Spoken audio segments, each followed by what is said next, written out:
네, 코로나 사태가 벌어진 지 2년 만에 오늘 전국의 학교가 전면 등교를 시작했습니다. 친구들, 또 선생님 얼굴 보면서 반갑고 설레지만 감염은 또 걱정이죠. 학교 현장 잠시 뒤 연결하고 방역당국 브리핑도 들어보겠습니다. 미중 패권 다툼이 치열하게 진행되는 상황에서 베이징 올림픽을 고리로 한반도 종전선언을 위해서 4개국 정상이 만날 수 있을까요? 최근 우리 경제를 강타한 요소수 사태에 대한 입장까지 잠시 뒤 싱하이밍 주한 중국 대사 스튜디오에 직접 모시고 질문 드려보겠습니다. 흉기를 든 범인을 두고 자리를 뜨거나 데이트 폭력 위기의 순간에 골든타임을 놓친 최근 1년의 경찰 구실 대응에 대해 비난이 쏟아지고 있습니다. 왜 이런 일이 반복되는지 짚어보고 대책은 어떤 것들이 있는지 전문가 의견도 들어보겠습니다. 더 뉴스 오늘의 헤드라인 뉴스부터 정리해드립니다. 당의 전권을 위임받은 이재명 민주당 후보가 전국민 선대위라는 이름으로 첫 회의를 열었습니다. 이 후보는 오늘을 새로운 민주당 1일차로 규정하고 쇄신을 거듭 강조했습니다. 첫 최고위원회를 주재한 윤석열 국민의힘 후보는 대장동 의혹을 거론하며 사실상 이재명 후보에게 직격탄을 날렸습니다. 윤 후보는 국민 재산을 빼앗아 배를 불린 사람들이 지금도 자기 잘못 숨기며 국민을 속이고 있지만 결코 영원히 속일 수는 없다고 말했습니다. 대장동 의혹을 수사하고 있는 검찰이 사건의 핵심 인물인 김만배 씨와 남욱 변호사를 재판에 넘겼습니다. 검찰은 그간 지지부진했던 이른바 50억 클럽 관련 정관계 로비 의혹 수사에 속도를 낼 것으로 전망됩니다. 올해 주택분 종합부동산세 납세자가 지난해보다 28만 명 늘어난 94만 7천 명으로 집계됐습니다. 납부세액은 3조 9천억 원이 증가한 5조 7천억 원으로 나타났습니다. 코로나19 신규 환자가 속출하면서 수도권 중환자 병상 가동률이 85%에 육박하고 병상 배정 대기자 수가 900명을 넘었습니다. 전국의 유치원과 초중고 모든 학교에서는 오늘부터 전면 등교가 시작돼 학교를 통한 확산 우려가 나오고 있습니다. 방탄소년단 BTS가 미국의 3대 음악상 가운데 하나인 아메리칸 뮤직 어워즈에서 대상격인 올해의 아티스트상을 받았습니다. 1974년 아메리칸 뮤직 어워즈가 생긴 이래 아시아 가수가 올해의 아티스트상을 받은 건 BTS가 처음입니다. 내년 대선 표심을 잡기 위한 더불어민주당과 국민의힘의 본선 경쟁이 본격화되고 있습니다. 이재명 후보는 오늘 새로운 민주당 1일차라며 쇄신 의지를 강조했고 윤석열 후보는 처음 주도한 최고위 회의에서 대장동 의혹을 강하게 비난했습니다. 취재 기자 연결합니다. 김승환 기자. 네, 국회입니다. 네, 자 당의 전권을 위임받은 민주당 이재명 후보 오늘 아침 선거대책위원회를 직접 주재했죠. 네, 이재명 후보는 전국민 선거대책위원회라는 이름으로 오늘 아침 첫 회의를 열었습니다. 매주 월요일 컨셉트를 정한 선대위 회의를 열 방침인데 오늘 회의의 화두는 청년이었습니다. 이 후보는 먼저 오늘이 새로운 민주당 1일차라고 생각한다며 쇄신을 강조했습니다. 이 후보는 어제 충남 논산의 시장에서 만난 사람들에 대해서 얘기를 하다가 목이 메어서 말을 잠시 잇지 못하기도 했는데요. 함께 들어보시죠. 저를 끌어안고 우시는 분도 계셨습니다. 없는 사람, 가난한 사람 좀 살 수 있게 해달라.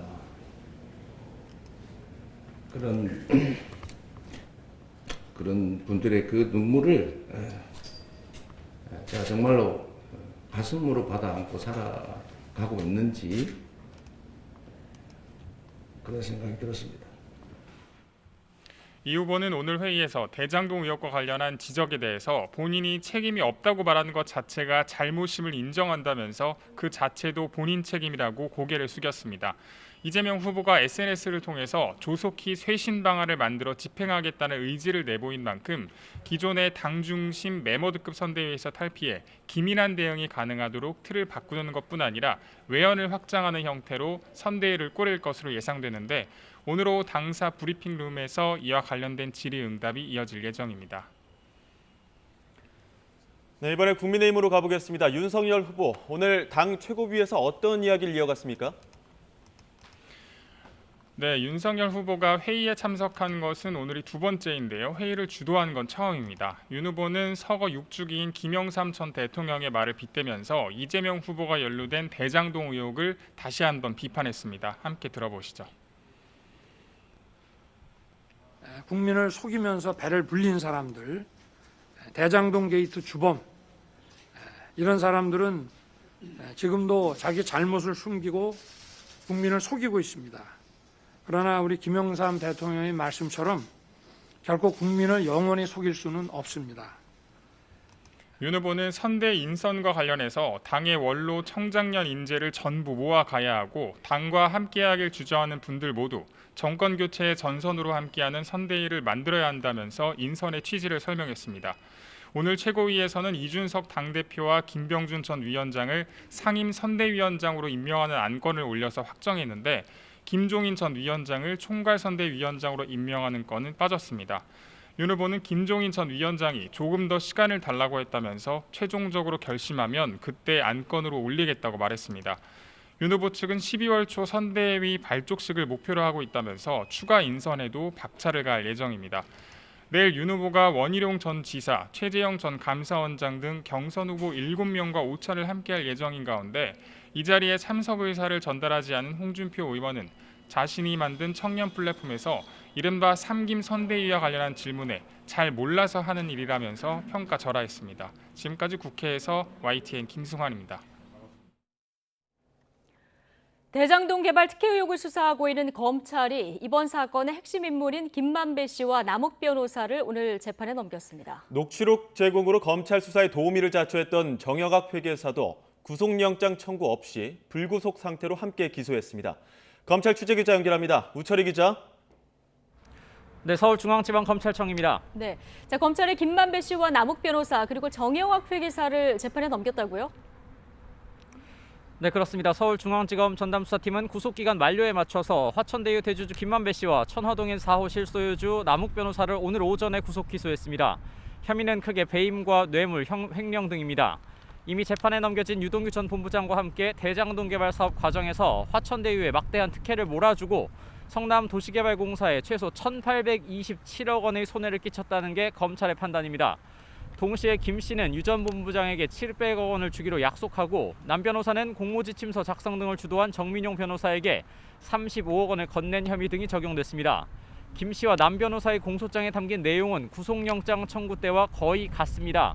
다만 수사 결과 배임 액수가 늘었습니다. 검찰은 영장 청구 때 택지 개발에 따른 배당이익 최소 651억 원과 시행이익을 액수 불상으로 적시했었는데 이번엔 시행이익을 1,176억 원으로 구체화했습니다. 대신 지난달에 분양이 완료된 한계블록의 시행이익이 아직 특정되지 않았다는 점에서 공소장에는 상당한 시행이익이라고만 기재를 했습니다. 검찰은 또 핵심 인물 가운데 유일하게 구속영장 청구를 피한 천화동인 5호 실소유주 정영학 회계사를 불구속 상태로 재판에 넘겼습니다. 수사 초기 검찰에 자진 출석해 녹취록을 제공하는 등 실체적 진실 발견을 위해 수사에 적극 협조한 점을 감안했다고 이유를 설명했습니다. 이미 영장이 한 차례 기각됐던 정민용 변호사에 대해서는 보완 수사 등을 진행하고 있다고 밝혔습니다.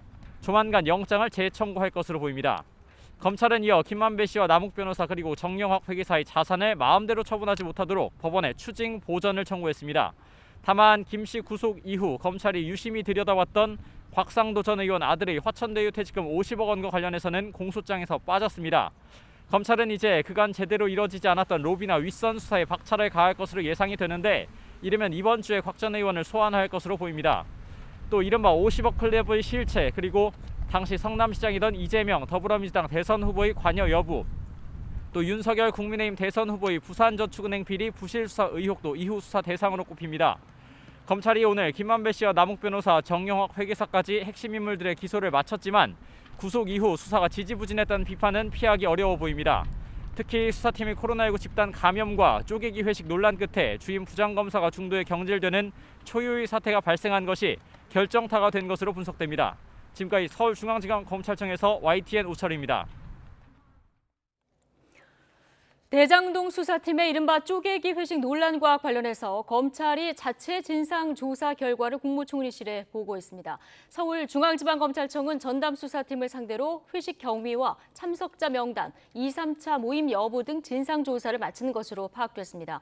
조사 결과는 대검찰청과 법무부를 통해서 국무총리실에 보고됐지만 구체적인 내용은 알려지지 않았습니다. 이와 함께 서초구청은 수사팀의 저녁 모임을 방역수칙 위반으로 판단하고 업소에 대해서 과태료와 영업정지 등 행정처분을 검토하고 있습니다. 코로나19 신규 환자가 2,827명으로 엿새 만에 3,000명 아래로 줄었습니다. 검사 건수가 적은 주말 영향이 반영돼서 주춤하긴 했지만 월요일 기준으로는 최다 규모입니다. 주 초반 환자가 줄다가 중반 이후 증가하는 양상이 반복되고 있는 만큼 앞으로 추이를 주시해야 하는 상황입니다. 지역 발생은 2,806명으로 수도권에서만 2,250명이 확진돼 국내 환자의 80.2%를 차지했습니다. 비수도권 비중은 19.8%로 부산과 경남 등의 환자가 집중됐습니다. 단계적 일상 회복이 시작된 지 3주 만에 수도권을 포함한 전국 유치원과 초중고등학교에서 전면 등교가 시작됐습니다. 국내 코로나19 첫 발생 이후 2년 만에 전면 등교다 보니 학교도 긴장의 고삐를 늦추지 못하고 있습니다. 현장에 나가 있는 취재기자 연결하겠습니다. 엄윤주 기자. 네, 서울 자밀초등학교에 나와 있습니다. 네, 정말 오랜만에 등교인데 지금 어떤 수업이 진행되고 있습니까? 네, 정규 수업이 모두 마친 지금은 이 오후에 진행되는 돌봄 수업으로 지금은 진행되고 있습니다. 전 그 교실 앞에 나와 있는데요.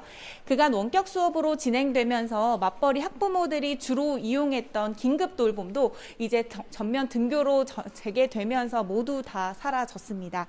지금은 초등학교 1학년부터 3학년 학생 110명 정도가 오후 돌봄과 또 방과후 수업에 참여하고 있습니다. 이 학교의 경우에는 그동안 초등학교 1, 2학년을 제외한 모든 학년의 경우에 두 그룹으로 나눠서 전체 학생의 3분의 2 정도만 등교 수업을 진행해 왔는데요. 아무래도 오래간만에 전 학년이 모두 등교하다 보니까 학교 측에서도 방역에 만반의 준비를 다해왔습니다. 직접 얘기 나눠보도록 하겠습니다. 안녕하세요. 안녕하세요. 네.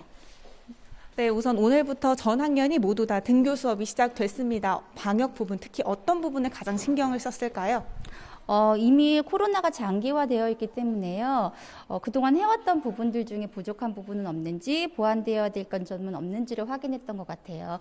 이미 학교에서는 저희 학교가 특히 과대 과밀학교이기 때문에 모든 학교 구성원들이 다 협력해가지고 여지껏 코로나 시기를 잘 이겨왔다고 생각하거든요. 그래서 특별히 더 보완해야 할 점은 없는지를 확인했던 것 같고요.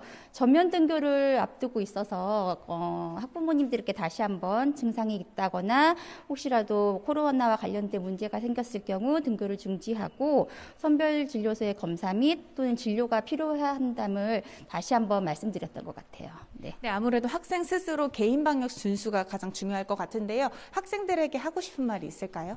아무래도 코로나가 장기화되면서 제가 생각했을 땐 피로도가 되게 높을 것 같아요. 특히 아이들이 마스크를 착용한다거나 개인 위생을 지키는 것들이 굉장히 좀 힘들고 지금은 좀 지칠 수도 있겠지만 나 스스로가 방역 전문가다라는 자부심을 갖고요. 지금처럼만 잘해주었으면 좋겠습니다. 전국의 학교에서 이 방역을 책임지는 보건교사분들이 많으신데요. 한마디 응원에 짧게 얘기해 주실 수 있을까요? 제가 생각했을 때 지금 학교에서 최전방에 보건선생님들이 계셨기 때문에 지금껏 학교에서 큰 문제가 없지 않았나 싶어요. 많이 지치고 힘들 거라고 생각이 드는데요. 힘내셨으면 좋겠고 누구보다 발빠르게 대처하셨다는 그 자부심을 갖고 조금만 더 버텨주셨으면 좋겠습니다. 네. 네, 말씀 감사합니다. 네, 이렇게 오늘부터 전국에 있는 유치원과 초중고등학교에 대해서 등교 수업이 모두 다 시작됐습니다. 아무래도 교육 부문에서 18일 치러진 수능 방역과 학교 현장의 준비를 위해 3주 늦게 단계적 일상회복 체제로 들어간 건데요. 그간 코로나19로 학교에 가지 않으면서 학습 능력과 사회성 등 교육과 보육 측면에서 더 이상 일상회복을 미루기 어렵다고 판단한 데 따른 겁니다. 다만 이곳과 같은 과밀, 과대 학교는 시차 등교와 원격 수업을 병행할 수 있도록 자율성을 부과했습니다. 교육부도 방역 지침 개정을 통해 전면 등교를 준비해왔습니다. 이에 따라 함께 사는 가족이 자가격리 통보를 받더라도 예방접종을 완료한 학생은 학교에 갈 수 있고 설령 확진됐더라도 예방접종 여부와 PCR 검사 음성 등을 따져 등교할 수 있도록 허용했습니다. 문제는 지금의 매서운 감염 확산세입니다. 단계적 일상회복에 접어들면서 전국 확진자 수가 3,000명을 넘나들 정도로 급증한 데다 학생 감염자까지 늘면서 의료체계가 이를 감당할 수 있을지 우려가 큽니다. 실제로 최근 들어 학생 확진자가 하루 평균 330명 넘게 나오는 데다 이들의 예방접종률도 낮다 보니 자칫 전면 등교가 코로나19 확산의 기폭제가 될 수 있다는 걱정 섞인 목소리도 나오는데요. 애초 10대 학생들의 백신 접종을 자율 선택에 맡긴다는 방역 당국도 최근 들어서는 학생 접종을 권유하는 모양새입니다. 또 100명 이상 참여하는 행사 등에 18살 이하 청소년에게도 방역 패스를 적용하는 것도 검토할 방침입니다. 이와 함께 1,300여 명 규모의 학교 생활방역 지도 점검단을 구성해 연말까지 교문 밖, 주변 PC방과 노래방 등에 관한 순찰도 강화할 계획입니다. 지금까지 서울 자밀초등학교에서 YTN 엄윤주입니다. 올해 주택분 종합부동산세는 5조 7천억 원으로 지난해보다 3배 이상 늘고 대상도 28만 명 가까이 확대됐습니다. 공시가격과 세율이 모두 오르며 역대 최대 규모를 기록했는데 정부는 전 국민의 98%는 과세 대상이 아니라며 부자세라는 점을 거듭 강조했습니다. 취재기자 연결해 자세히 알아보겠습니다. 권남기 기자.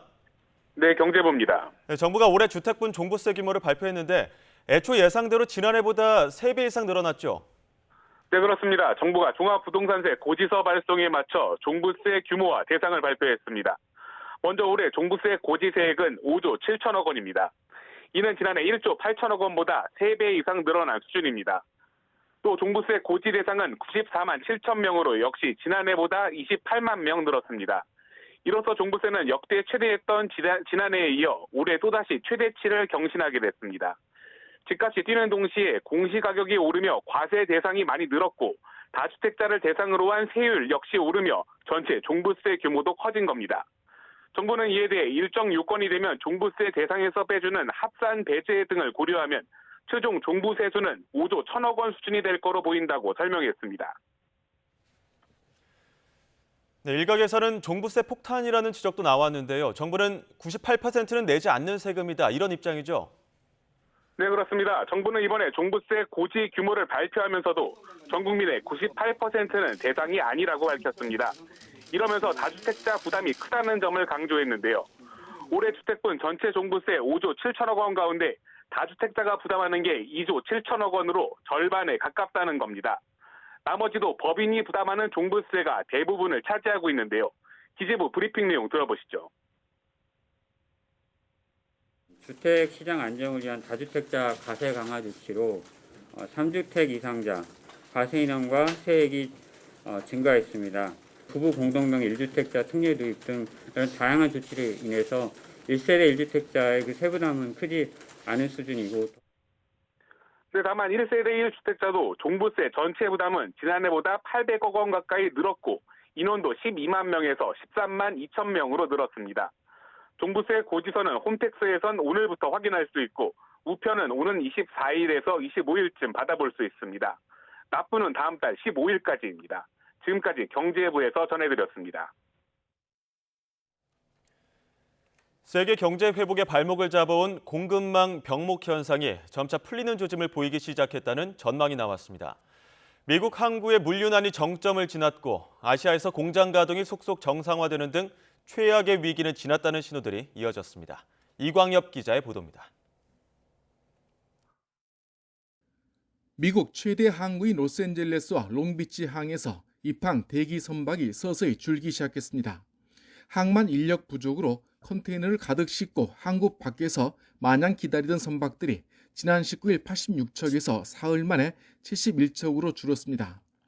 화물 트럭 기사들을 구하기 어려워지자 운전 교습소에는 수강생들이 몰려들기 시작해 구인난 해소에 파란불이 켜졌습니다. I would like to be in a job that's in high demand and I can make a difference by getting people's goods from place to place. 월스트리트 저널은 미국의 항구 물류난이 진정세로 접어들었고 아시아 국가들의 저조한 가동률도 정상 수준으로 복귀해 공급망 위기가 완화 조짐이라고 보도했습니다. 말레이시아와 베트남 등 국가들에서 코로나 감염 재확산이 지난 몇 주 사이 줄면서 반도체와 소미 제품 공급에 숨통이 트였습니다. 세계의 공장인 중국은 다시 석탄 화력 발전을 늘리도록 허가해 에너지 난으로 축소된 공장 가동률이 높아졌습니다. 월마트와 홈디포, 타겟 등 미국의 대형 유통회사들은 블랙 프라이데이 시즌에 대비해 상품 재고를 지난주까지 모두 확보했습니다.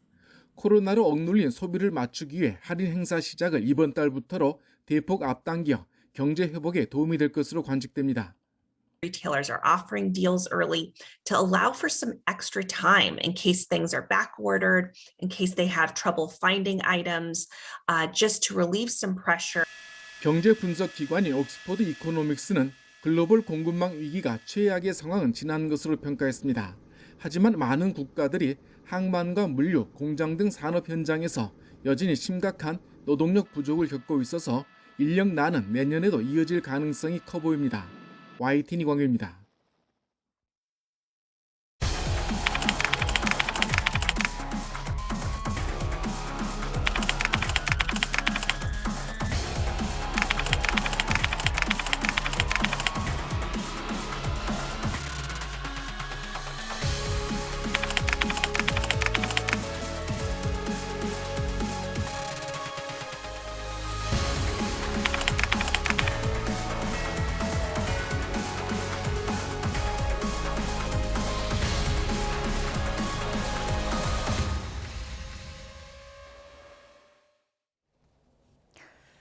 네, 미국과 중국의 갈등으로 우리나라도 큰 영향을 받고 있습니다. 요소수와 반도체 등 글로벌 공급망 대란을 계기로 경제 안보의 중요성이 커지고 있고 정치적으로도 우리 정부가 추진하고 있는 종전선언 문제 등에 중국이 직간접적으로 관련돼 있습니다. 최근에는 주한 중국 대사가 우리 여야 대선 후보를 모두 만나서 관심이 모아지기도 했죠. 오늘 싱하이밍 주한 중국 대사와 함께 한중 간의 주요 현안들에 대해서 얘기 나눠보겠습니다. 어서 오십시오. 안녕하십니까? 예, 안녕하십니까? 시청자 여러분 안녕하십니까? 네, 예. 직접 스튜디오에 나와주셔서 감사합니다. 다시 우리 매티엔에 생방송 출연해서 네. 저도 아주 영광입니다. 예, 두 번째시죠? 예, 두 번째입니다. 예, 한국말을 너무 잘하셔서 제가 좀 편하게 질문 드려도 될 것 같습니다. 예, 고맙습니다. 그렇게 하십시오. 예, 자 우리나라뿐 아니라 좀 전 세계인들의 관심이 있는 사안이라서 이 질문부터 좀 드릴 텐데요. 지난주에 바이든 미국 대통령 취임 이후에 미국과 중국 간의 정상회담이 처음으로 열리지 않았습니까? 근데 화상 연결 처음에는 뭐 라오펑요, 뭐 오랜 친구 이런 이야기도 나와서 분위기가 굉장히 좋았었는데 회담이 끝나고 난 다음에는 여전히 미국하고 중국 사이에 갈등이 남아있는 거 아니냐 이런 보도들이 나온 것도 사실입니다. 미중 정상회담에 대해서 어떻게 평가를 하고 계십니까? 지난 11월 15일 그 미중 간의 그 화상 정상회의를 했습니다. 예. 원래 이거는 우리 그 코로나 아니면 또 그 대면 또 그 생각할 수 있는데 코로나 상황 하에서 할 수 없이 그렇게 했는데 성과를 거뒀습니다. 우리는 보기에는 하나의 이번에 하나의 중요한 문제를 언급했고 같은 인식을 받습니다. 하나의 중요한 문제. 중요한 문제. 그것은 바로 대만 문제입니다. 네. 시진핑 주석께서는 그 대만 독립을 반대하는 교란한 입장을 천명했고 네. 그 미국을 그것을 지지하지 말고 그 잘해보시라 한 거고 바이든 대통령께서도 그 하나의 중국 원칙을 견지하고 네. 그 대만 독립을 지지하지 않는다 그렇게 약속했습니다. 그랬습니까? 이거 현 정세 하에서 네. 아주 중요한 그 일이라고 그렇게 볼 수 있습니다. 네. 두 번째는 또 중미 관계에 대해서도 조금 이야기했습니다. 예. 많이 중미 관계는 그 계속 좋게 발전해야 하고 그렇게 개지면 안 된다. 그렇게 그 두 분 정상께서 그것을 합의했습니다. 또 하나는 신냉전, 많이 이야기하고 있지 않습니까? 네. 그거 신냉전적으로 가지 말자. 그런 거는 하지 말자. 그렇게 했습니다. 이제는 그 상호 존중하고 네. 그다음에 호혜 상승적으로 예. 그렇게 평화 공존, 호혜 상생 그쪽으로 가야 하지 않을까 그런 것입니다. 네. 그렇게는 대방향은 했습니다. 앞으로 중미 간에 우리 보기에는 처제는 그 몇 가지 있습니다. 하나는 우리 그 존중하면서 교력을 많이 지금 해야 하지 않을까 네. 하는 것이고 또 하나는 우리 대구적인 그런 담당 네. G2니까 예. G2라고 해서 그래서 그런 담당 세계적인 문제도 많이 예. 협력해야 합니다. 또 그 예민한 문제에 대해서 잘 그 관리하고 그렇게 가야 하는 것인데 네. 이번 회담은 저희들은 그 적극적이고 또 건설적인 그런 예. 성과를 거두다고 지금 평가하고 있습니다. 예, G2, 그러니까 미중 간의 과제도 있지만 큰 방향에서는 두 나라 관계의 중요성을 확인하는 자리였다, 성과가 있었다 이렇게 평가를 해주셨는데, 자 그런데 미국이 지금 베이징 올림픽 외교적 보이콧을 검토하고 있다고 하고요, 영국 등 다른 나라들도 동참하려는 움직임이 있다 이런 보도가 나왔거든요. 가능성이 있다고 보십니까? 올림픽은 네. 우리 그 전 세계의 성사입니다. 예. 성스러운 일이고 또 우리 그 선수들이 아주 화려한 무대입니다. 네. 정치적으로 정치화하면 안 됩니다. 그런 쪽으로 해서 지금 많은 미국 포함한 예. 많은 그 선수들, 세계 모든 나라 선수들은 그렇게 기다리고 있고 그 기대하고 있습니다. 예. 그런 무대에서 자기의 실력을 다 보여줄 수 있도록 그렇게 예. 지금 많이 준비하고 있습니다. 예. 중국도 그 지금 다 준비됐습니다. 시설적으로는 다 완비됐고 예. 그 시설을 될 수 있는지 안 될 수 있는 그런 경기, 그런 확인하는 경기 또 지금 펼쳤습니다. 아주 네. 좋습니다.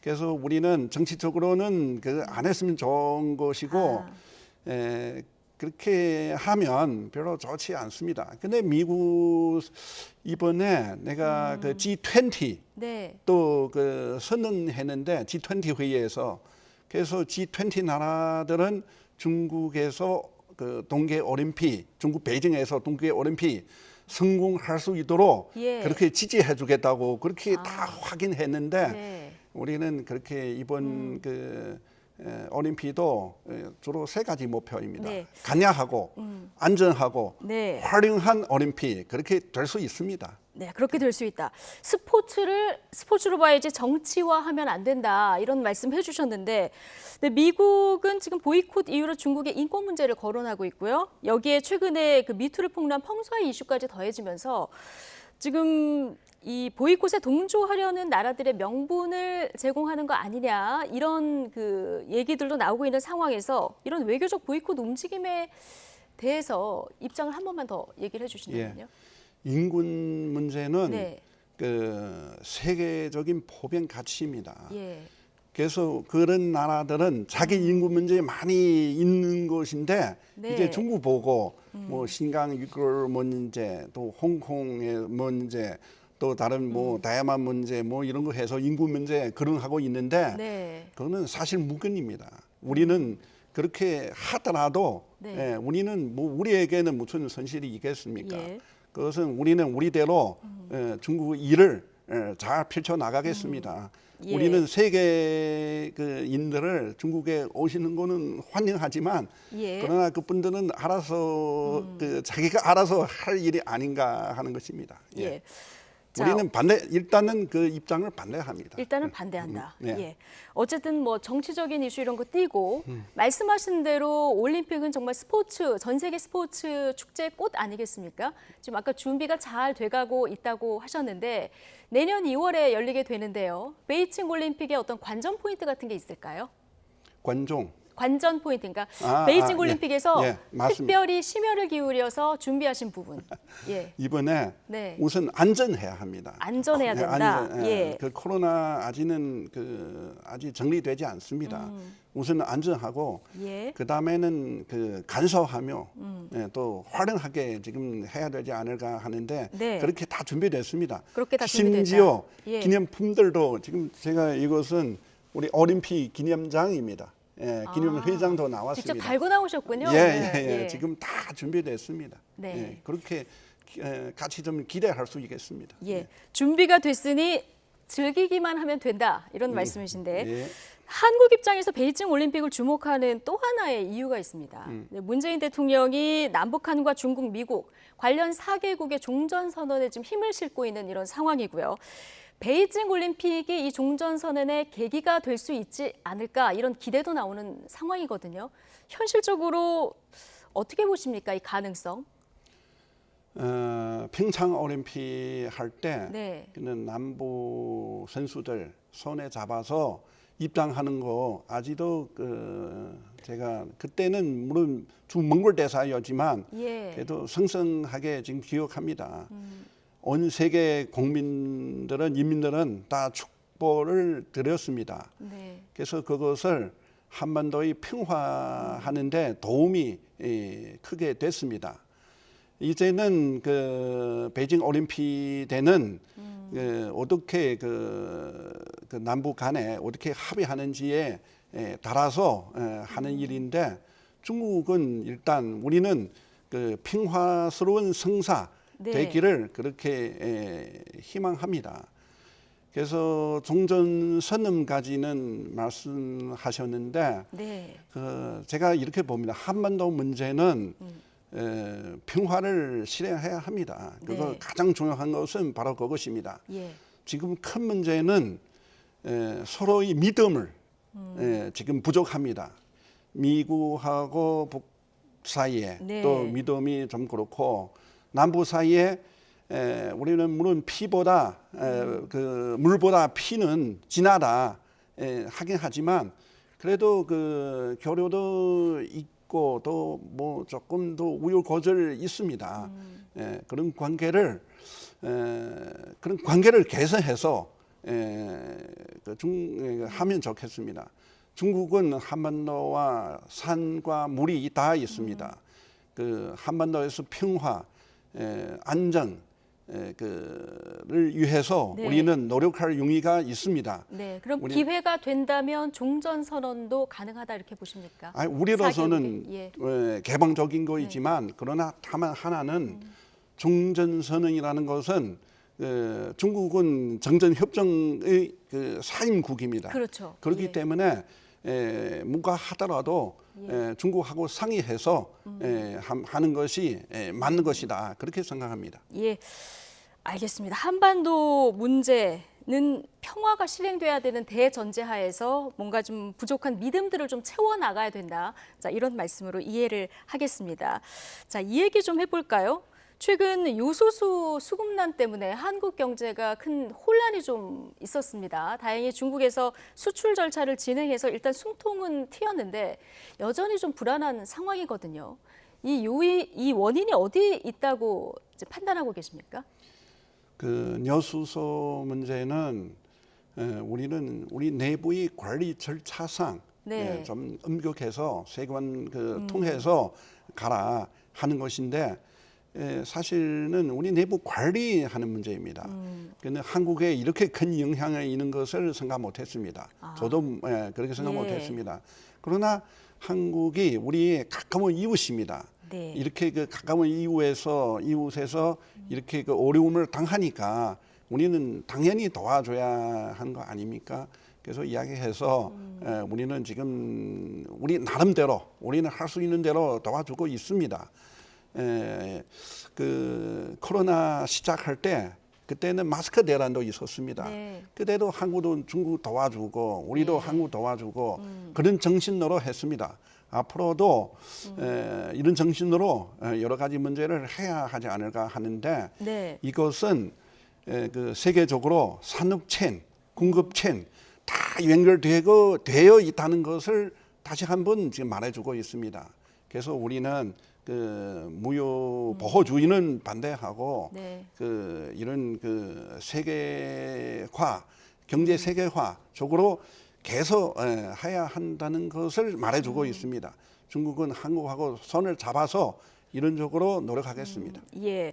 앞으로 불안한 상황이 또 벌어지면 중국이 한국을 위해서 뭔가 해줄 수 있는 조치는 취할 수 있다. 자, 이런 입장으로 제가 이해해도 될까요?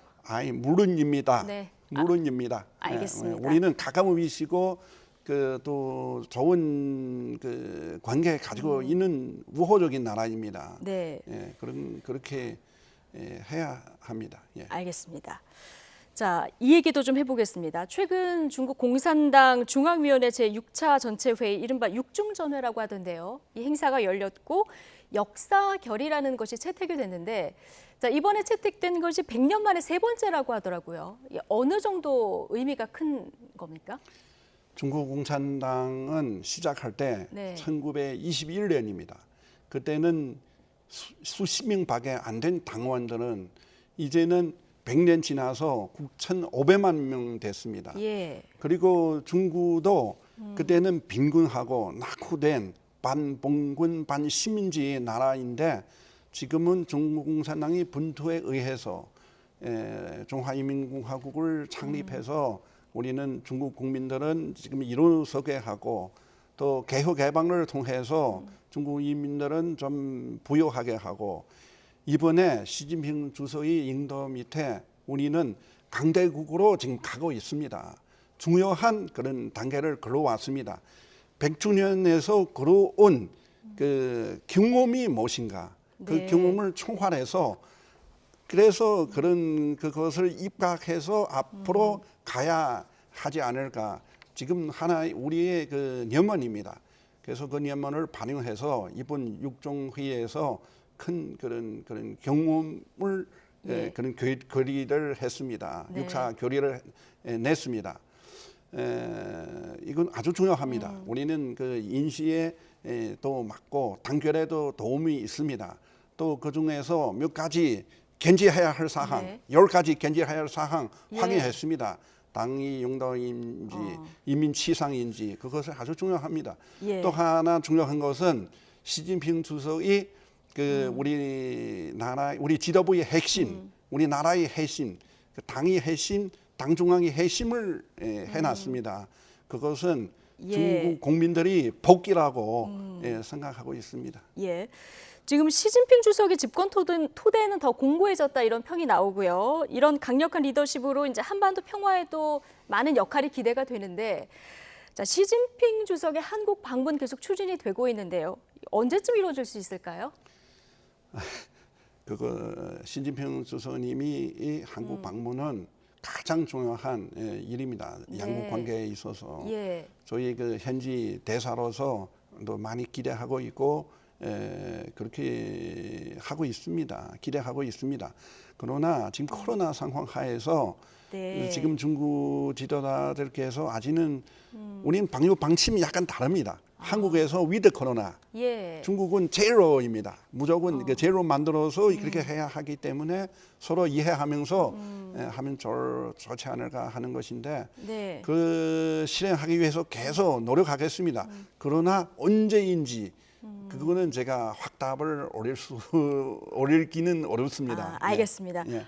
그러니까 한국은 지금 위드 코로나로 가고 있지만 중국은 좀 다르기 때문에 이 코로나 사태가 좀 진정돼야 생각해 볼 수 있다. 자, 이렇게 이해를 하면 될 것 같습니다. 저는 그렇게 지금 이해하고 있는데 네. 계속 노력하겠습니다. 알겠습니다. 지난주에 더불어민주당 이재명 후보, 국민의힘 윤석열 후보, 이렇게 한국의 여야 대선 후보를 모두 만나셨죠? 예, 맞습니다. 네. 예, 두 분 다 뵀습니다. 예. 예. 한국 대선을 주의 깊게 보고 있다, 이런 말씀도 해주셨는데, 두 분 후보 직접 만나보니까 어떠셨는지 굉장히 궁금해요. 두 후보를 보고 느낀 장단점이랄까요? 한마디씩 좀 해주신다면요. 예. 그 두 분을 다 뵀습니다. 네. 다 훌륭한 분들입니다. 그래서 또 중한 관계에 대해서도 네. 다 중요시하십니다. 그래서 만약에 되면 그 중한 관계 발전하기 위해서 노력하겠다는 약속을 또 받았습니다. 그래서 누가 됐더라도 그 한국 국민들이 선택할 사항입니다. 우리로서 내년은 그 중한 수교 30주년입니다. 그런 계기로서 우리 그 양국 관계, 정치, 경제, 문화, 군사 모든 면에서 잘 협력해서 보다 세 단계에 걸어오릴까 할 생각입니다. 그렇게 노력하겠습니다. 예, 두 분 다 훌륭하다, 이렇게 평가를 해주셨는데 혹시 좀 느낌상의 차이는 없으셨습니까? 다 훌륭하시니까 네. 한국 분들 다 아시지 않습니까? 예. 알겠습니다. 자, 내년이 한중수교 또 30주년이 되는 해인데요. 네, 양국 관계 좋은 기점이 되는 해가 되기를 기원하면서 오늘 인터뷰는 여기까지 진행하겠습니다. 지금까지 싱하이밍 주한 중국 대사와 함께했습니다. 오늘 고맙습니다. 예, 고맙습니다, 님.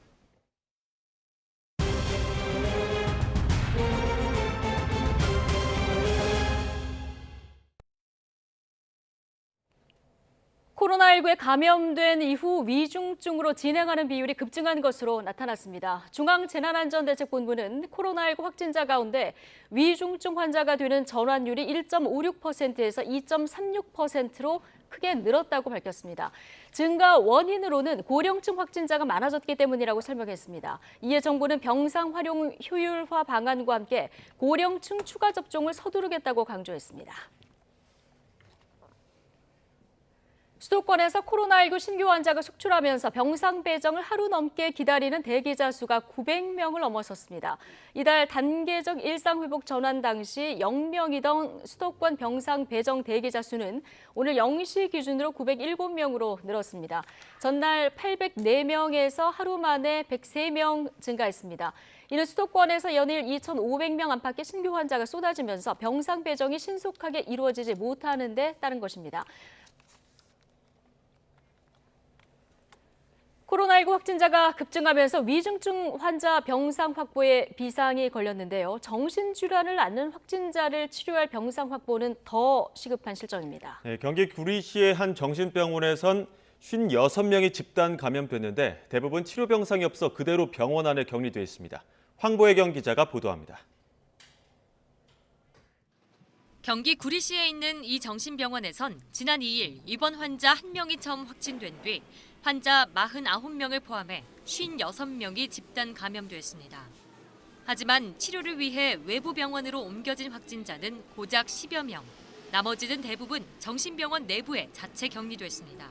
이 병원은 동일 집단 격리 조치에 들어가면서 여전히 확진자 10명 가까이가 병원 안에 격리돼 있습니다. 정신병원 특성상 환자 통제가 어려워 감염이 전파되기 쉬운 만큼 코로나19 치료가 가능한 병원으로 서둘러 분산 이송해야 합니다. 하지만 병상이 부족한 탓에 위중증으로 악화한 환자만 하루 한두 명꼴로 이송하고 있습니다. 확진자랑 같은 층에 계셨고 그러면서 이제 저희 아버지도 확진이 계셨는데 인지 능력도 떨어지고 아프시다고 해도 제대로 그거를 표현을 잘 못하시다 보니까 보건소 쪽에서는 지금 병실이 없다라고. 위중증 환자가 아닌데도 병상이 부족한 건 일반 병원이 아닌 정신과 진료가 가능한 병원에서 코로나19 치료를 받아야 하기 때문입니다. 하지만 이들이 입원할 수 있는 공공병원은 국립정신건강센터와 의정부의료원, 청주의료원 등 전국을 통틀어 3곳뿐. 이마저도 최근 급증한 집단 감염으로 인해 117개 병상이 거의 다 찬 상태입니다. 병상은 풀로 돌아오고 있죠. 밀접 접촉자보다는 확진자 병상이 중요해서 지금은 이제 전환 과정 중에 있고요. 정부가 지정한 감염병 전담병원 가운데 정신과 진료가 가능한 곳으로 옮기려 해도 손이 많이 가는 환자들이란 이유로 받지 않으려 하는 경우가 많습니다. 환자 수용을 계속 거부하다 상태가 심하게 악화한 뒤에야 겨우 입원시켜준다는 겁니다. 확진이 되고 나서 수차례 이송을 요청을 해도 호흡 곤란까지 가야 겨우 이송을 해주시더라고요. 환자분들 열이 나면 상황에 맞춰서 해열제를 주는 거 그거 말고는 계속 모니터를 하는 방법밖에 없어요. 이런 문제를 해결하고자 보건복지부는 정신질환을 앓는 확진자를 위한 전담 병상을 더 늘릴 계획입니다. 지방의료원 등 공공병원에 정신질환자 격리병실을 구축하는 사업도 국회에서 논의되고 있습니다. 특수병상에 준하는 수준으로 지금 전담병상 확보가 필요하다고 알고 있고 의료원급의 격리병상 확충 예산을 넣어놨어요. 하지만 감염병 전담병원의 협조가 없는 한 당장 병상 부족 문제를 해결하긴 어렵습니다. 코로나19 전담병원이 환자를 가려받는다는 비판도 나오는 가운데 감염병에 취약한 정신질환자를 위한 대책 마련이 시급합니다. YTN 황보혜경입니다. 네, 중앙방역대책본부가 지난주 코로나19 유행 위험도를 평가하고 관련 대책을 언급할 예정인데요. 조금 전 브리핑 현장 화면 보시겠습니다. 위험도 평가를 논의하였습니다. 수도권은 중환자실 병상 여력은 거의 없는 상황이며 감염 재생산 지수 등 방역 선행 지표가 악화되고 있어 전국적으로 병상 여력은 당분간 악화될 것으로 전망하였습니다. 또한 방역 지표가 매우 빠른 속도로 악화되고 있어 신속한 추가 접종 그리고 방역 패스의 접종 유효 기간을 설정하는 것을 검토해야 될 필요가 있겠고 또 요양병원의 방역 강화 그리고 효율적인 병상 활용 방안 등을 방역 조치를 강화하는 것이 필요하다라는 그런 지적이 있었습니다. 중수본 방대본의 위험도 평가와 또 방역의료 분과위원회의 자문을 거쳐서 종합적으로 주간 위험도를 평가한 결과 전국은 높음, 수도권은 매우 높음, 비수도권은 중간으로 위험도를 평가하였습니다. 전반적인 상황을 고려할 때 이러한 추세가 당분간 지속될 것으로 예상되므로 중대본을 중심으로 필요한 조치를 강화할 계획입니다. 다음은 코로나19 주간 발생 동향에 대해서 좀 더 상세한 내용을 설명드리겠습니다. 최근 1주간 신규 및 재원 중인 위중증 환자와 사망자가 큰 폭으로 증가하였습니다. 11월 3주의 코로나19 국내 발생 신규 환자는 하루 평균 2,733명으로 그 전주에 비해서 25.9%가 대폭 증가하였으며 수도권이 비수도권에 비해서 발생률이 3배 이상 높은 상황입니다. 수도권은 확진자가 지속 증가하여 최근 1주간 하루 평균 2,174명으로 급증했으며 전주 대비 27%가 증가해서 역대 가장 높은 확진자 수를 기록하였습니다. 주간 감염 재생산 지수는 전국이 1.10, 비수도권이 1.09, 수도권은 1.11로 높았으며 연령군별 확진자 발생률을 보면 60대 이상의 연령군에서는 10월 4주보다 발생률이 2배 이상 증가했고 또 전체 확진자 중에 60세 이상 고령층의 비율이 35.7%로 지속 증가하고 있습니다.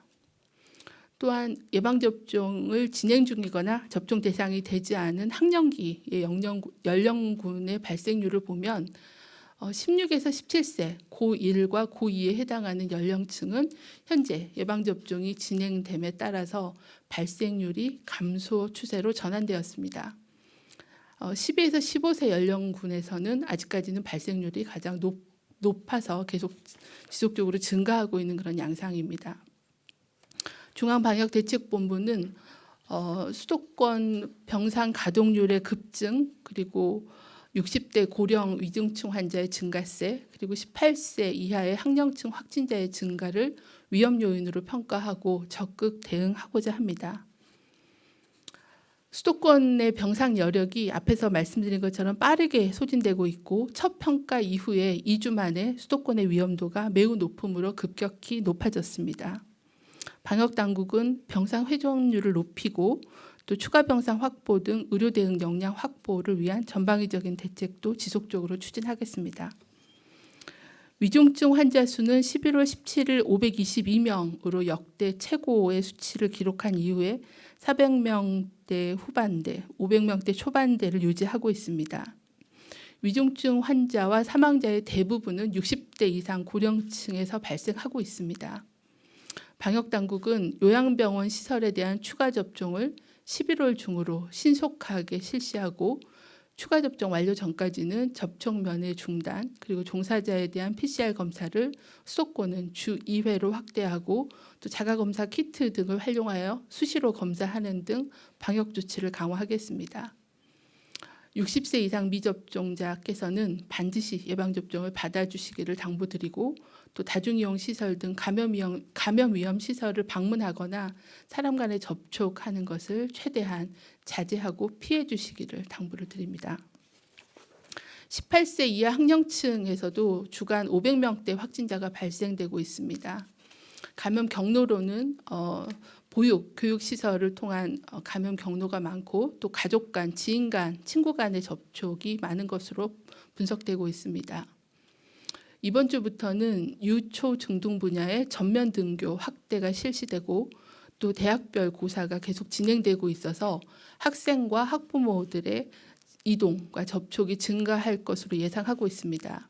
방역당국은 교육부와 함께 소아청소년 대상 예방접종을 지속적으로 권고하고 18세 이하의 아동 청소년들이 주로 이용하는 다중이용 시설에 대한 방역 패스 적용 확대 등을 계속 검토하고 있는 상황입니다. 다음은 코로나19 예방접종 효과에 대해서 설명을 드리겠습니다. 미접종군과 완전 접종군을 연령을 표준화하여 주차별로 감염, 또 위중증, 사망의 발생률을 분석하고 백신 예방 효과를 분석하고 있습니다. 11월 2주 기준으로 미접종군이 코로나19에 감염될 위험은 완전 접종군에 비해 2.3배 높게 분석이 되었습니다. 또한 위중증과 사망 발생 위험도 미접종군이 완전 접종군에 비해 각각 위중증은 11배, 사망은 4배 높게 나타났습니다. 또한 예방접종 후에 감염이 되더라도 중증과 사망으로 얼마가 진행되느냐 하는 위험도도 분석을 하였습니다. 완전 접종 확진자는 미접종 확진자에 비해서 중증이나 사망으로 진행될 위험이 5분의 1로 매우 낮은 것으로 분석이 되었습니다. 여전히 코로나19 감염과 중증 예방을 위해서는 예방접종이 매우 중요하다는 점을 다시 한번 강조하여 말씀을 드립니다. 다음은 코로나19 국외 발생 동향입니다. 4주 연속으로 전 세계의 코로나19 발생이 증가 중인 가운데 특히 유럽은 작년 9월 이후에 역대 최다의 발생을 보이고 있습니다. 11월 8일에서 11월 14일까지 일주간의 전 세계의 신규 발생은 330만 명으로 그 이전 주보다 발생이 소폭 증가하였습니다. 유럽 지역이 신규 발생의 64%를 차지하였고 유럽 지역의 61개 국가 중에 28개 국가가 그 전주에 비해서 10% 이상 발생이 증가했습니다. 특히 독일에서도 7주 연속 발생이 증가하고 일일 확진자가 최다의 기록을 보여주고 있어서 코로나19의 유행이 전 세계적으로 계속되고 있는 상황입니다. 미국도 주간 발생이 소폭 증가하였고 아시아 지역의 경우에는 그 이전 주와 유사한 발생을 보이고 있지만 7월부터 발생이 일부 감소하고 있는 양상입니다. 하지만 베트남의 경우에는 최근 3주에 발생이 급증하고 있습니다. 몇 가지 당부 말씀드리겠습니다. 현재 주요 위험 요인으로는 60대 이상 고령층의 위중증 증가세와 18세 이하의 학령층 확진자 증가가 지속되는 상황을 말씀을 드렸습니다. 11월 3주 현재 60세 이상 연령층에서 추가 접종률은 7.5%로 낮은 상황입니다. 요양병원 및 요양시설을 대상으로 11월 26일까지 추가 접종을 조기에 완료하는 것을 목표로 신속하게 자체 접종을 실시하고 있습니다. 또한 60세 이상 고령층은 추가 접종 사전 예약 대상자의 경우 오늘부터 코로나19 예방접종 사전 예약 누리집을 통해 예약이 가능함을 알려드립니다. 한편 소아청소년의 감염 위험이 증가하고 있고 또 감염이 될 경우에는 격리 또 등교 중지에 따라서 학습권이 침해될 수 있고 또 건강한 소아청소년에게 침해될 수 있어서 건강한 소아청소년에게도 예방접종을 권고드립니다. 희망하는 일정에 따라 미리 예약하여 가급적 많은 소아청소년이 접종에 참여할 수 있도록 12에서 17세 소아청소년 대상의 예방접종 사전 예약을 11월 23일 20시부터 12월 31일까지 추가로 실시합니다. 적극적인 참여를 부탁을 드립니다. 네. 네, 자 코로나19 현 상황에 대한 정은경 질병관리청장의 브리핑 내용 듣고 오셨습니다. 자, 이 시간 현재 고 김영삼 전 대통령 서거 6주기 추모식이 열리고 있습니다. 여야 대선 후보 5명이 처음으로 한자리에 모였는데요. 조금 전 현장 화면 잠시 보시겠습니다. 네, 지금 동작구 국립 서울현충원에 위치한 김영삼 전 대통령 묘역에서 진행되는 추도식 장면 보고 계십니다. 이재명 민주당 후보, 윤석열 국민의힘 후보, 그리고 심상정 정의당 후보 모습도 보이고 있고요. 예, 또 옆으로는 국민의당 안철수 후보가 자리했고요. 대권 도전을 선언한 김동연 전 경제부총리도 참석을 했습니다. 네, 김동연 부총리는 가칭 새로운 물결 창당 작업에 지금 돌입한 상황이죠. 네, 김 전 부총리까지 해서 대선 후보 5명이 지금 한 행사에 참석한 것은 이번이 처음입니다. 자, 김현철 김영삼 민주센터 상임이사, 자, 아들인 김현철 이사도 지금 참석을 한 모습 보고 계시고요. 김영삼 전 대통령 서거 6주기 추모식이 열리는 국립서울현충원 모습 보고 계시고요. 지금 자리가 자리인 만큼 그리고 시기가 시기인 만큼 여야 대선 후보 가 모두 참석한 대거 출동한 이런 모습 보고 오셨습니다. 일일이 거명해드리지 못하지만 함께하신 여러분.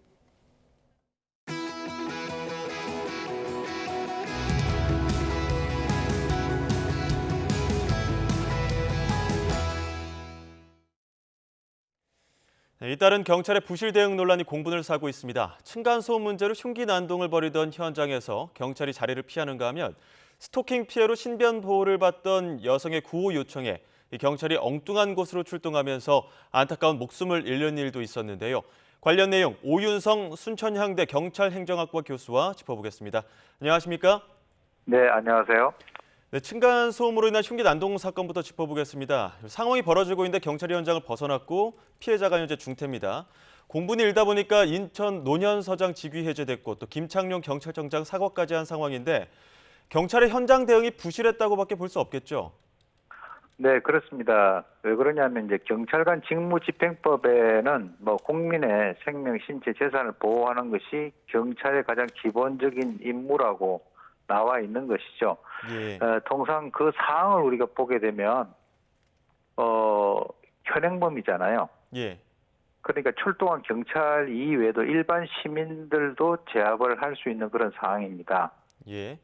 그런데 신고를 받고 현장에 출동을 했던 그 경찰관이 바로 현행범의 어떤 그 범행 행위를 눈앞에 목도를 하고 난 이후에 바로 직후 현장을 이탈했다라고 하는 것은 조금 전에 말씀하셨듯이 경찰청장 사과라든지 관련자 직위 해제, 감찰 조사 이런 여러 가지 어떤 조치가 있음에도 불구하고 사실 우리 국민들이 느끼는 어떤 그 불안감이라든가 경찰에 대한 어떤 불신 이런 것들이 정말 치유할 수 없는 그런 상황까지 온 것이 아닌가라고 하는 그런 측면에서는 대단히 좀 염려스러운 그런 마음입니다. 네, 지금 출동한 경찰 중에 이제 현장을 벗어난 경찰이 여경이다 보니까 여경의 체력 기준을 높여야 된다. 현장에서 상황을 제압할 수 있겠느냐 이런 논란들도 있거든요. 본질은 어디에 있다고 보십니까?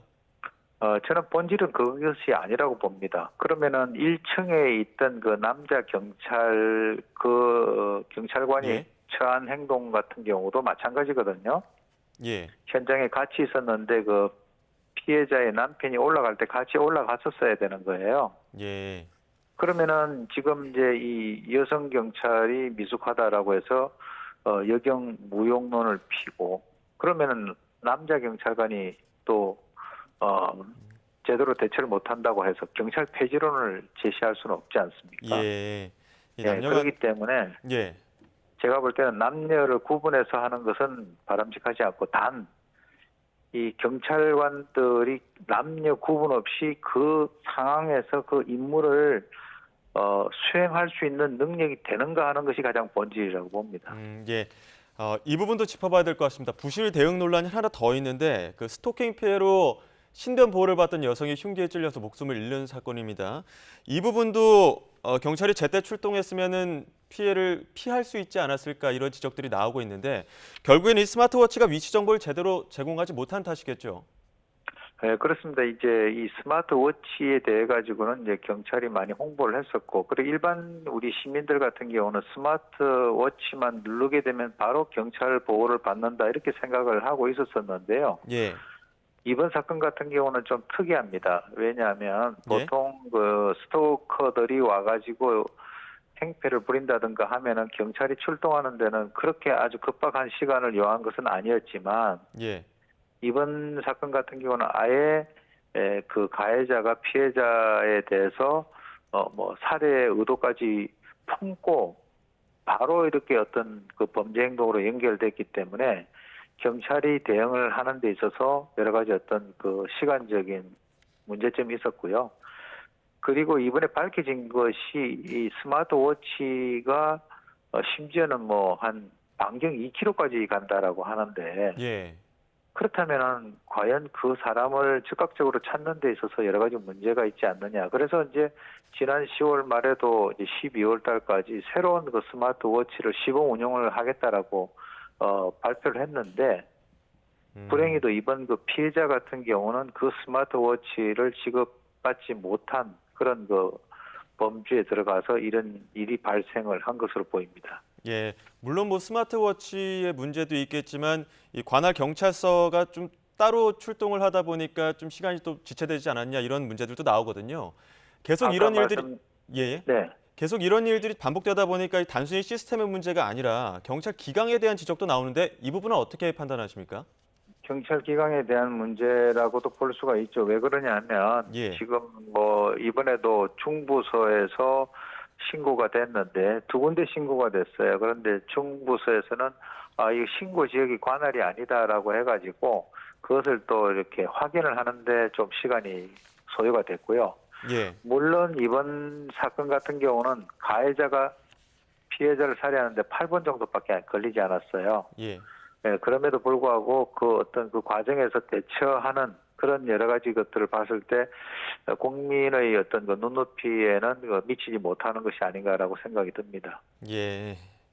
네, 시간은 8분 정도 걸렸지만 아무래도 이 관할 그 출동한 경찰 그 관할이 좀 다르다 보니까 이런 데서 좀 혼란이 있었다. 이런 부분이 이제 국민들의 그 시각에서 봤을 때는 좀 부족한 부분이 있지 않았느냐 이런 이야기까지 해주셨습니다. 지금까지 오윤성 순천향대 경찰행정학과 교수와 함께 문제 짚어봤습니다. 말씀 고맙습니다. 네, 수고하세요. 겨울의 두 번째 절기 소설인 오늘 초겨울 추위가 찾아왔습니다. 내일은 올가을 들어 가장 춥겠고 전북 지방에는 최고 10cm의 폭설이 쏟아지겠습니다. 기상캐스터 연결해 자세한 날씨 알아보겠습니다. 신내린 캐스터. 네, 하늘공원에 나와 있습니다. 네, 한낮인데도 초겨울 추위가 찾아왔다고요? 네, 정말 하루 사이에 계절이 겨울로 변했습니다. 기온이 큰 폭으로 떨어질 것으로 보이는 강원 남부 동해안과 또 영남 곳곳으로는 한파특보가 내려졌고요. 서울도 오후 들면서 체감온도가 뚝뚝 떨어지고 있습니다. 현재 서울 기온은 영상 3도지만 찬바람 때문에 체감온도는 영하 2도 선에 그치고 있는데요. 밤사이에는 기온이 더 큰 폭으로 떨어지면서 내일은 올가을 들어서 가장 추운 날씨가 찾아오겠습니다. 이 따뜻한 겉옷으로 체온 조절도 잘해주셔야겠습니다. 현재 레이더 화면을 먼저 살펴보도록 하겠는데요. 이 북서풍이 유입되면서 서해안을 중심으로는 계속해서 눈구름이 만들어지고 있습니다. 특히 바람이 강해서 서해안 쪽에 눈구름이 내륙으로 더 유입될 가능성도 있는데요. 낮 동안 수도권 등 일부 내륙에는 약하게 눈이 날리는 곳이 있겠고요. 밤부터는 눈구름이 더 강해지면서 서해안과 내륙 곳곳에 많은 눈을 뿌리겠습니다. 특히 내일 전북 동부에는 최고 10cm의 폭설이 쏟아지겠고 경기 남부와 충청 북부에도 최고 5cm의 눈이 내려 쌓이면서 대설특보가 내려질 가능성도 있겠습니다. 내일 아침 한파특보가 내려진 지역은 안동이 영하 3도, 부산이 3도 등 오늘보다 기온이 10도 이상 떨어지겠고요. 그 밖의 지역도 서울이 영하 3도, 대관령이 영하 7도 등으로 올가을 들어서 가장 춥겠습니다. 낮에도 찬바람이 불며 체감 추위는 더 심하겠습니다. 내일 서울의 한낮 기온은 3도, 대전은 6도, 대구는 8도 등으로 오늘보다 2, 3도가량이 더 낮겠습니다. 한 주간 영하권 추위는 계속되겠고요. 수요일까지는 서쪽 지방을 중심으로 비나 눈 소식이 잦을 전망입니다. 또 현재 해안가를 중심으로는 강풍특보가 발효 중에 있습니다. 서해안은 내일까지, 동해안은 모레까지 바람이 무척 강하게 불 것으로 보이니까요. 해안가 안전사고에도 각별히 유의하셔야겠습니다. 지금까지 하늘공원에서 YTN 신미림입니다. 네, 지난주 격차를 벌였던 이재명 더불어민주당 후보와 윤석열 국민의힘 후보의 지지도가 초접전으로 다시 붙는 여론조사 결과가 나왔습니다. 여야 해석은 제각각인데요. 잠시 뒤 여론조사 전문가 두 분과 추이 분석해 보겠습니다. 네, 앞서 전해드린 것처럼 방탄소년단이 미국의 3대 음악상 가운데 하나인 아메리칸 뮤직 어워즈에서 대상격인 올해의 아티스트상을 받았습니다. 이 상이 생긴 일이 아시아 가수로는 최초의 수상인데요. 기분 좋은 문화 소식, 더 뉴스 2부에서 취재기자 연결해 조금 더 자세히 알아봅니다. 잠시 뒤에 돌아오겠습니다.